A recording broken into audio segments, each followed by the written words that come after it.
इनकी मालिश शुरू होनी है और आज छुट्टी का दिन है, इतवार है, तो हम इसकी मालिश जो है वो करवा रहे हैं। आप देख सकते हैं ये बाबा जी हमें लावारस मिले थे। इस वक्त ये स्टार वेलफेयर ऑर्गेनाइजेशन हवा शेल्टर होम में मौजूद हैं। थाना अता शहीद ने ये दिए थे और अभी तक इनके वारसान की तलाश जारी है। कोई इनको जानता हो, पहचानता हो तो ज़रूर इनके वारसान के बारे में हमें बताएं।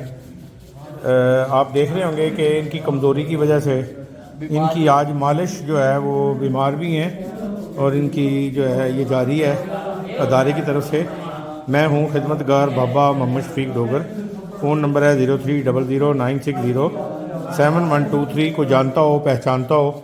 इनकी वीडियो हमने पहले भी भेजी है, फिर भेज रहे हैं। अभी तक इनके वारिस हमें नहीं मिले और ये बोल नहीं सकते। अब बाबा कहाँ से आए हो? कहाँ से आए हो? लबे लबे दे आए हैं।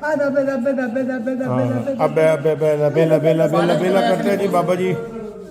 ये बाबा जी हैं और इनकी मालिशें हो रही हैं तेल के साथ,